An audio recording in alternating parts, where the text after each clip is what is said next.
12 నిమిషాల పాటు చిక్కడపల్లి పోలీస్ స్టేషన్లో అల్లు అర్జున్ హైదరాబాద్ నివాస్ న్యూస్ వ్యక్తిగత హాజరు రిజిస్టర్లో సంతకం పెట్టి స్టేషన్ ఆఫీసర్ని కలిసి తన నివాసానికి వెళ్లిన అల్లు అర్జున్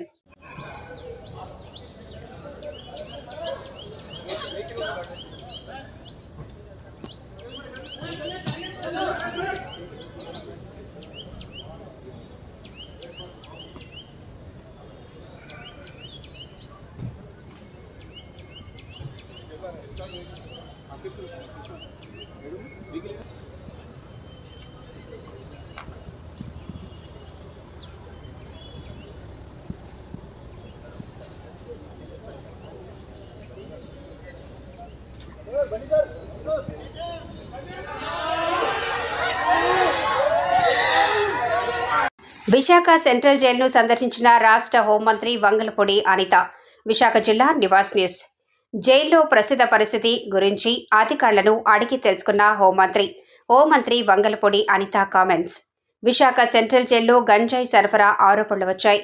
పూర్తి స్థాయిలో విచారణ చేస్తున్నాం. గత ప్రభుత్వం తప్పిదాల వల్లనే విశాఖ సెంట్రల్ జైల్లో ఇలాంటి పరిస్థితి వచ్చింది. ఖైదీల రక్షణే ముఖ్యం. ఇటీవలే జైల్లో సెల్ ఫోన్లు బయటపడ్డాయి. సెల్ ఫోన్లు బయటపడిన చోట కూడా పరిశీలించాం. విచారణ అనంతరం కఠిన చర్యలు తీసుకుంటాం.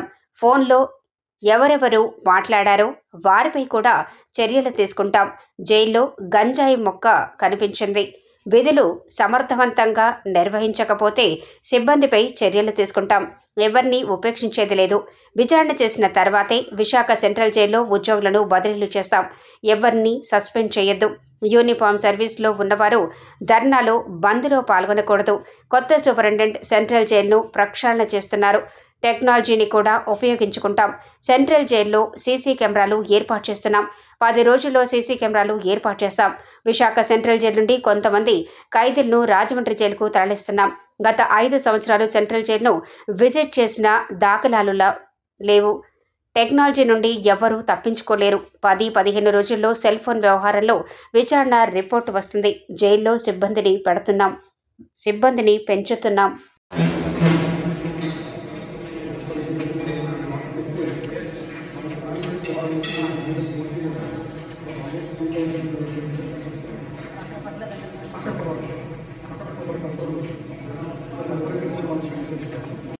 రేషన్ కార్డు లేని అందరికీ కొత్త రేషన్ కార్డులు రేవంత్ రెడ్డి హైదరాబాద్ నివాస్ న్యూస్ ఈ పథకాన్ని జనవరి 26, 2025 నుంచి ప్రారంభమవుతాయి. రాజ్యాంగం అమలు జరిగి 75 వసంతాలు పూర్తి చేసుకున్న సందర్భంగా ఆ తేదీ నుంచి పథకాలు అమలు చేయాలని నిర్ణయం తీసుకున్నాం. వ్యవసాయ యోగ్యం లేని భూములకు రైతు భరోసా వర్తించదు. సీఎం రేవంత్ రెడ్డి చాలా సంవత్సరాల నుంచి రేషన్ కార్డుల సమస్య పేదవాళ్ళను పట్టి పీడిస్తుంది. అందుకే రేషన్ కార్డు లేని అందరికీ నూతన రేషన్ కార్డు ఇవ్వాలని కూడా ఈ మంత్రివర్గ సమావేశంలో నిర్ణయం తీసుకోవడం జరిగింది. కాబట్టి ఈ అన్ని పథకాలు జనవరి 26, 2025 నుండి ప్రారంభం కాబోతున్నాయి.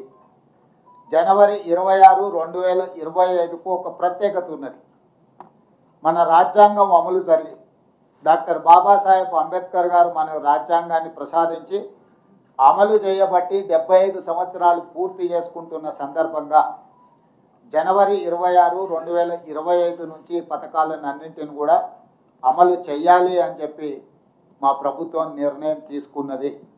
అదేవిధంగా వ్యవసాయ యోగ్యం కాని భూములు అంటే రాళ్ళు, రప్పలు, గుట్టలు, రోడ్లలో పోయిన వాటికి లేదా మైనింగ్ చేస్తున్న భూములకు లేదా నాలా కన్వర్షన్, రియల్ ఎస్టేట్ వెంచర్ పరిశ్రమలకు తీసుకున్న భూములు, అదేవిధంగా రైతుల నుంచి ప్రభుత్వం సేకరించిన భూములకు రైతు భరోసా వర్తింపజేయము.